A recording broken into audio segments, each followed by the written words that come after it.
हाँ जी गाइस, तो एक और मंगल, एक और दंगल, बहुत सारी इंटरेस्टिंग अपडेट्स आपके लिए फिर से लेके आ गया हूँ इस टेलको इंडस्ट्री की। एंड आज की जो पहली अपडेट है वो आती है हमारे ट्राई की तरफ से।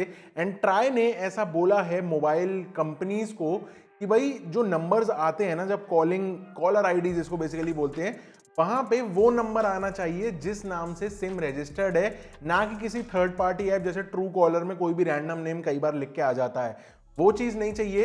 एंड इस चीज के ऊपर काम किया जाए कि भाई ओरिजिनल जिस आईडी से सिम ली गई है वो वाली आईडी कॉलर आईडी में नाम लिख के आए। इस टेक्नोलॉजी के ऊपर काम करो एंड इसको बहुत जल्दी से इंप्लीमेंट भी किया जाए। अब ये ट्राई ने रेकमेंड इसलिए किया है सारी कंपनीज को क्योंकि आजकल उल्टे सीधे कॉल्स, स्पैमर्स कॉल्स बेसिकली बहुत सारे आने स्टार्ट हो गए हैं। इस फीचर को यहाँ पे सीनैप यानी कॉलिंग नेम प्रेजेंटेशन का नाम दिया गया है। एंड इसको ऐसा बोला जा रहा है कि स्टार्टिंग में अभी ये ऑप्शनल की तरीके से दिया जाएगा। जिसको ऑफ रखना है वो ऑफ रख सकता है, जिसको ऑन रखना है वो ऑन कर सकता है। अब यहाँ पे बात आती है कि बिजनेसेस या फिर ब्रांड्स कैसे काम करेंगे यहाँ पे। तो ये भी यहाँ पे एक प्रोविजन दिया गया है कि अगर कोई ब्रांड या बिजनेस अपने ट्रेडमार्क के नाम से उस कॉलर आईडी को यूज करना चाहता है तो वो कर सकता है, बिल्कुल कर सकता है, कोई दिक्कत नहीं आएगी। एंड अगर कोई बिजनेस भी है जैसे सोल प्रोप्राइटर या इस टाइप का, तो वो भी अगर अपने ब्रांड नेम या फर्म नेम के नाम से कोई कॉलर आईडी को लगाना चाहते हैं तो उनको भी एक ऑप्शन दिया जाएगा। मजे की बात यह है कि आज इसके ऊपर बात हो रही है, लेकिन ट्राई ने 2002 में टेलकोस को एक कंसल्टेशन पेपर दिया था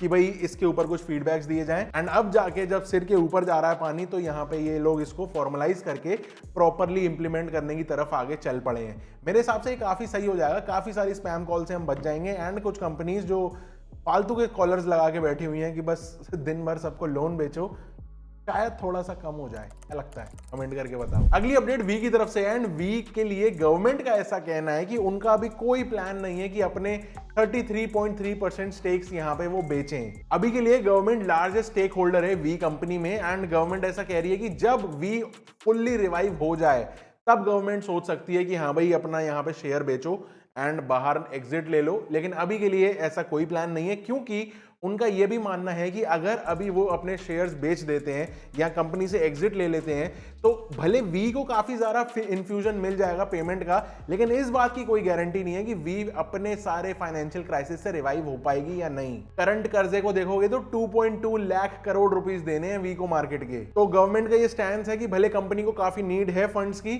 लेकिन अभी सही टाइम नहीं है गवर्नमेंट का यहां से एग्जिट लेने का। जब तक कंपनी फुल्ली तरीके से रिवाइव नहीं हो जाए तब तक गवर्नमेंट इसी कंपनी में बनी रहेगी लार्जेस्ट स्टेक होल्डर। तो आगे बढ़ने से पहले एक छोटा सा आपको नोटिफिकेशन कर दूं कि हमारे जो टेक प्रोडक्ट्स रहते हैं, गैजेट्स रहते हैं, वो हम कुछ स्टॉक क्लियर कर रहे हैं जिससे कि कुछ नए प्रोडक्ट्स के अंदर इन्वेस्ट कर पाएं। तो अराउंड कुछ 300 प्रोडक्ट्स की लिस्ट है एंड वो हम पब्लिश करने वाले हैं बहुत जल्दी।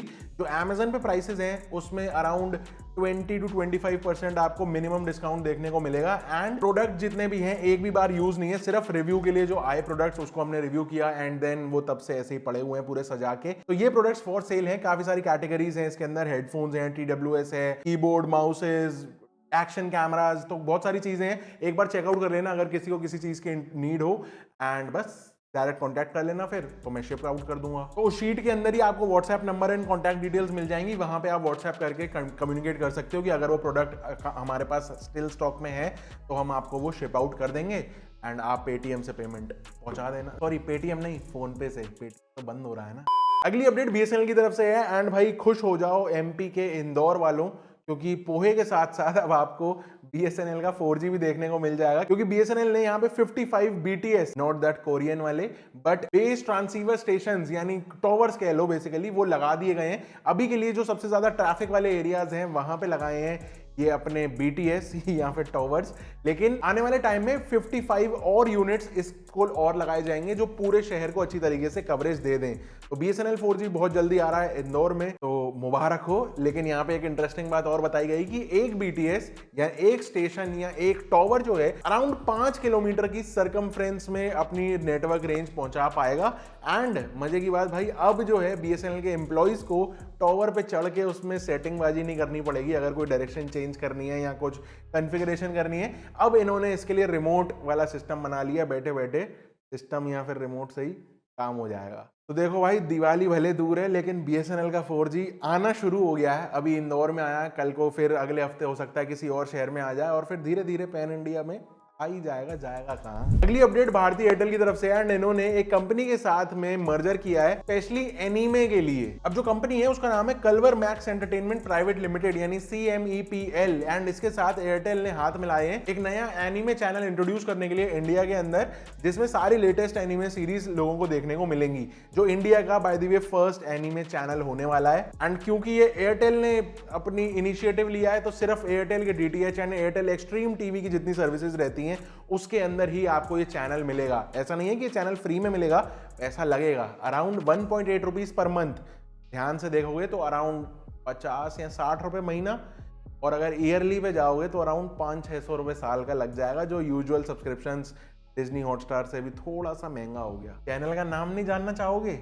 एनीमे बूथ, ये है इस चैनल का नाम। एंड अब नरूटो और जुजुत्सु काइसेन वाले कमेंट कर देना। अगली अपडेट इलॉन मस्क की तरफ से है एंड इन्होंने स्टारलिंक का टीजर देते हुए एक्स पे एक पोस्ट किया एंड इस पोस्ट की खास बात ये थी कि ये जो पोस्ट है ये डायरेक्ट एक नॉर्मल फोन से अपने स्टारलिंक की सैटेलाइट से कम्युनिकेट करके डेटा को वहां से लेकर के तब पोस्टिंग की गई। मजे की बात यह है कि फोन और सैटेलाइट के बीच में और कोई भी इक्विपमेंट यूज नहीं था, तो इलॉन मस्क इस चीज को दिखा रहे थे अपने ट्वीट से। अब देखो ऑब्वियसली सैटेलाइट कम्युनिकेशंस हमारे फ्यूचर को काफी अच्छी शेप देंगे एंड ये अच्छा खासा पोटेंशियल है हमारे फ्यूचर को एक नई राह पे ले जाने का। जैसे कि रिमोट एरियाज के अंदर आपको कोई कनेक्टिविटी की इशू नहीं मिलेगी, बस पैसे खर्च करो और कनेक्टिविटी ले लो अच्छी खासी स्पीड्स के ऊपर। एंड मजे की बात, स्टारलिंक शायद इंडिया की तीसरी कंपनी हो सकती है जो सैटेलाइट वाला ब्रॉडबैंड लेके आए हमारी कंट्री में आफ्टर एयरटेल का वनवेब एंड जियो का 5G स्पेस फाइबर। अगली अपडेट 2G को लेके है। आपको पता होगा लास्ट हम 2-3 हफ्तों से इस बात में बात कर रहे थे कि भाई 2G हो सकता है बंद हो जाए।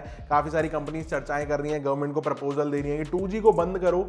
एंड यहाँ पे अब DOT ने सजेशन लिया और उसके बाद बोला कि हमारा इसमें कोई रोल नहीं है, कंपनीज को आपस में डिसाइड करना होगा कि क्या उनको 2G को छोड़ के आगे बढ़ना है या फिर 2G वाले यूजर्स को प्रॉपर्ली केटर करते रहना है। अब देखो आपको याद हो तो जियो यहाँ पे भड़ भड़ के बोल रहा था कि भाई 2G को बंद करो, 4G 5G 6G की तरफ चलते हैं, क्योंकि उसके पास 2G और 3G का कोई शेयर है नहीं।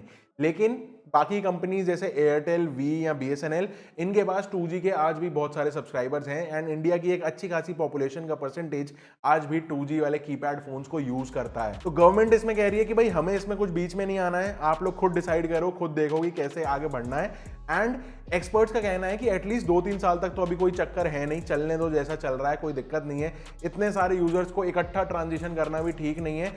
ऑल्सो ये भी एक पॉइंट निकल के आया कि कोई वैलिड रीजन नहीं दिख रहा, कोई ऐसी परेशानी नहीं दिख रही कि हम जबरदस्ती 2G को बंद करके आगे बढ़ें। इन शॉर्ट 2G जो है टेलीकॉम सेक्टर के लिए कोई दिक्कत का विषय नहीं बन रहा है हाल फिलहाल, जिसकी वजह से हम कोई ऐसा अप्रोप्रिएट अर्जेंट में कोई एक्शन लें। तो वो कह रहे हैं धीरे धीरे चलने दो, जैसे इवॉल्व हो रही है मार्केट होने दो। आपका क्या ओपिनियन है इसके ऊपर? 2G को हमेशा के लिए बंद कर देना चाहिए या फिर भाई जैसा गवर्नमेंट कह रही है कि चल रहा है चलने दो, आगे की आगे देखी जाएगी?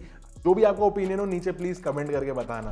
अगली अपडेट एयरटेल की तरफ से है एंड फिर अब एयरटेल मजे की बात है कि इन फ्लाइट कनेक्टिविटी देना स्टार्ट कर रहा है। यहाँ पे 19 एयरलाइंस के साथ इन्होंने पार्टनरशिप किया है। काफी सारे एयरलाइंस के नाम है इसके अंदर, जैसे एथियाड है, एमिरेट्स है, कैथे पैसिफिक है एंड काफी सारी और लंबी लिस्ट है। अब यहाँ पे जो एयरटेल है ना, ये वॉइस, SMS एंड डेटा तीनों ही चीजों को यूज करेगा। एंड यहाँ पे ना 2 चीजें बताई गई कि अगर एयरटेल के प्रीपेड यूजर हो तो एटलीस्ट 2997 का आपके पास इंटरनेशनल रोमिंग पैक होना चाहिए, या फिर पोस्टपेड पे हो तो अराउंड 3999 वाला पैक होना चाहिए, या फिर उससे ऊपर का कोई भी प्लान, तब जाके आप इन फ्लाइट सर्विसेज को यूज कर पाओगे। बाकी ये जो छोटी छोटी डिटेल्स है, माइन्यूट डिटेल्स, वो मैं लिंक डाल दूंगा स्टोरी का, तो वहां पे आप जाके चेकआउट कर सकते हो। आज की जो आखिरी अपडेट है काफी इंटरेस्टिंग ई सिम वाले यूजर्स के लिए है, क्योंकि मतलब यूजर्स नहीं बल्कि एक सेक्शन ऑफ यूजर्स जो बेसिकली ई सिम यूज कर रहे हैं ना लोग, ये बताया जा रहा है कि इतनी तेजी से ग्रो हो रहा है, नॉर्मल फिजिकल सिम हटा के ई सिम इतनी ज्यादा तेजी से अडॉप्शन इसका ग्रो हो रहा है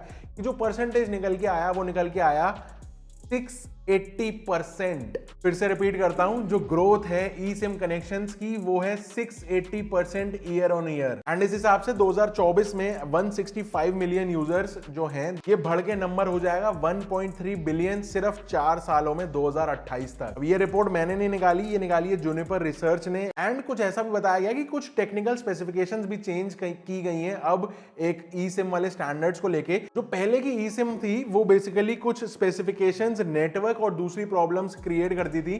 तो अब उसमें काफ़ी सारी चेंजेस एंड एडवांस तरीके से लगाई जाती हैं ई सिम्स, जिससे वो सारी झंझट खत्म हो गए हैं एंड एक नए स्टैंडर्ड सेट हो गए हैं, जिससे अडॉप्शन और ज़्यादा बढ़िया तरीके से होती जा रही है विद द सिक्योरिटी जो एक ई सिम यूज़र सबसे पहले देखता है। तो आप फिजिकल सिम वाले हो या फिर ई सिम वाले, ये आप मुझे नीचे बता सकते हो। एंड आज की इस वीडियो के लिए इतना ही था। आई होप आपको वीडियो पसंद आई हो। अगर आई हो तो लाइक कर देना, सब्सक्राइब कर देना चैनल को, and I will see you in the next one. Till then stay safe, stay sarcastic, see ya, take care and good bye.